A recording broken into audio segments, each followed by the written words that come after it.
So Kung Fu Panda 4 is here. I decided to go see it because it was playing in theaters this week. Also, I read an article somewhere that it was going to dethrone Dune 2. I highly doubt that one. But yes, Kung Fu Panda 4. So, everybody knows the Kung Fu Panda franchise because of the first one, which came out in 2008. 16 years, baby. There are 16-year-olds out there that were born when that movie came out, and that is a scary thought for those of us getting older. But everybody loved that movie. It was a revolution. It was funny. It was heartfelt. It had the themes of family, and I think more importantly, expectations of your family. I swear to God, I still tear up in the, 5 times that I've seen it since then, scene when Tai Lung is fighting Shifu, and no, I did not remember these names. I had to look them up. What I ever did, I did to make you proud. Tell me how proud you are, Shifu. Tell me. But that is a very intense scene, and it's just a good movie at the end of the day.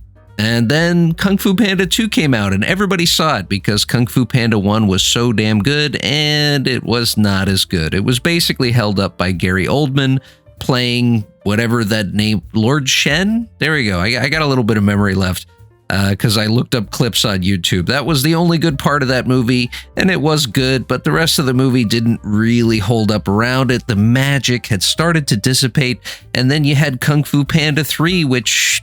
did anybody see? I don't know. I think I pirated it once years ago and kind of flipped through it. I actually thought it was James Wood voicing the bad guy. I think it was somebody else, though. Hold on a sec.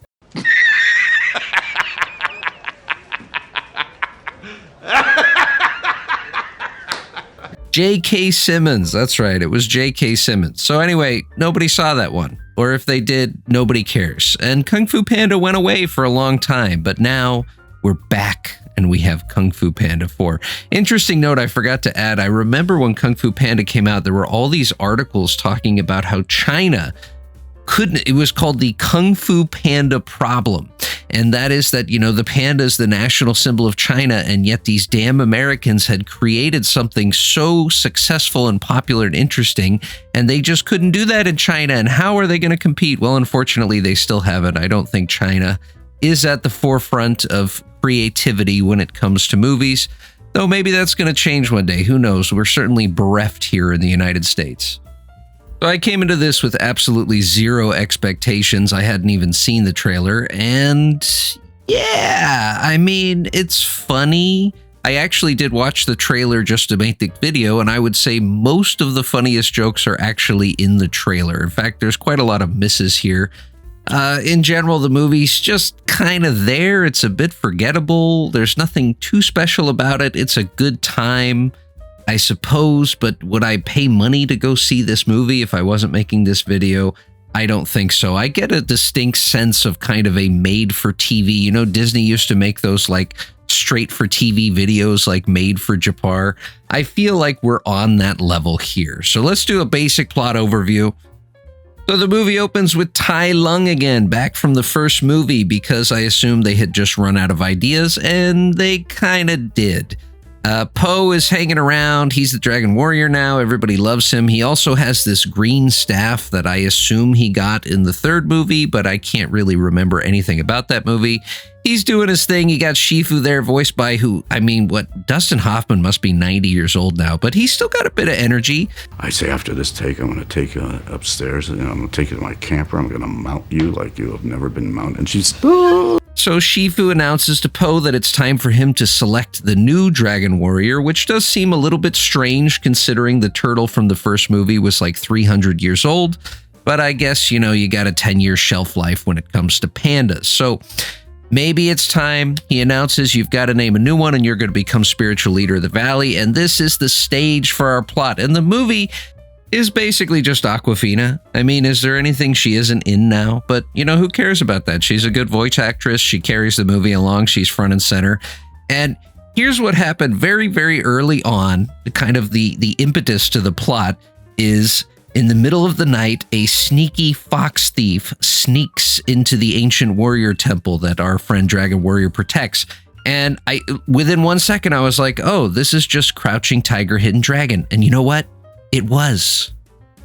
Our Panda Boy Po is basically playing Li Mu Bai, who's the old warrior who desperately wants to find himself an apprentice, and our Fox Girl, played by Aquafina, is basically Jen from the movie, who is stealing the Green Destiny, and the Green Destiny is the Green Staff. But that's it. That's the movie. And while she's an incorrigible sneak thief who has absolutely no interest in being a warrior, it's clear from get-go that this is going to be the replacement for the Dragon Warrior. Now, obviously, in Crouching Tiger, Hidden Dragon does not quite end that way, but then again, that's a movie that's about 1,000 times better than this one.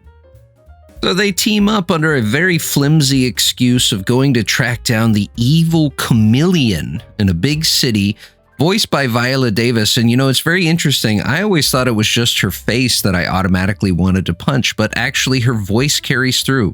I tried to put some thought into this. There's something about her voice and her delivery that just reeks of this disgusting, unearned self-satisfaction. And every movie I see her in, I just want somebody to punch her immediately. And I'm glad that finally happened in one of, I don't know, what was it? The Expendables, the Suicide Squad sequel.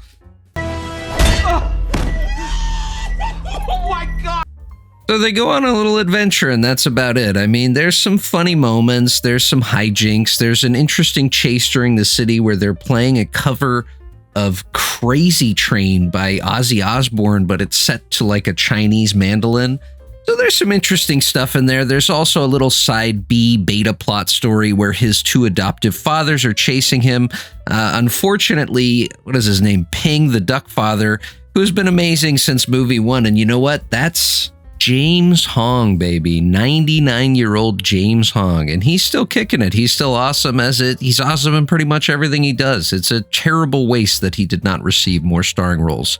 Unfortunately, he pairs up with Poe's biological father, who was one of the lamer parts of the third movie that I skipped through, voiced by Bryan Cranston, though this is not a surprise since Bryan Cranston has basically sucked in everything since he was Walter White. That man was literally amazing in one role, Walter White, or maybe as the dad in Malcolm in the Middle. But I'm sorry, they've cast him as the bad guy, as the good guy in like 20 movies since then. It just doesn't work. You gotta let this guy go. Throw him away. Throw him over your shoulder. He had his legacy, and it is over. And you do have, pleasantly, Ian McShane coming back as Tai Lung the Leopard. And you know what? Once again, he's still got some energy. He adds to the movie, and we miss him from the first one. Though God knows, just like Dustin Hoffman, he's probably getting up there in years. That does remind me, however, at the end of the movie, we have a bit of a reunion where all of the bad people that Poe's faced over the years gather up. So you've got Lord Shen and you've got the big ox guy, and it becomes blatantly obvious that they couldn't afford the voice actors for these roles. They could not get Gary Oldman back, or it wasn't worth his time. So they just basically play dumb mutes, and it's embarrassing. Perfect example. The ending sequence, you have the who's who of the original characters, his original team, right? So you had Angelina Jolie playing Tigress, you had Seth Rogen as the Mantis, you had Jackie Chan as the monkey. They couldn't get any of these people back, so they just embarrassingly play these mute characters. And for Christ's sake, don't even put these people on screen if you can't afford them. It's just sad. So, if you've got 2 hours to kill, I absolutely recommend you watch Crouching Tiger, Hidden Dragon, which is an amazing movie. And it's 25 years old now at this point. There are 25-year-olds who have never heard or seen this movie, and you just got to go watch it. Now, should you watch Kung Fu Panda 4?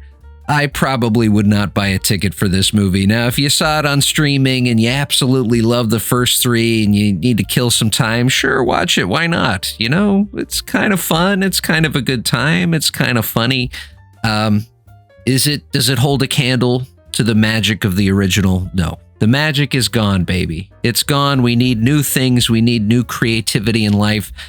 I'm just so tired of it. I'm so tired of the nostalgia of the member berries. I'm sorry, but you cannot recreate old magic. It reminds me of a line in Pride and Prejudice in the book where she always talks about how she writes Charlotte Lucas, her friend, for what used to be.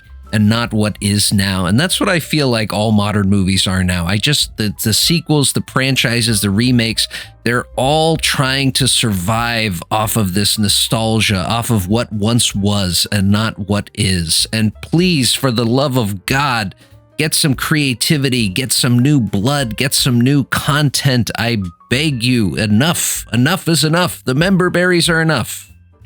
Yeah, that's what I think of Kung Fu Panda 4. Talk to you guys later.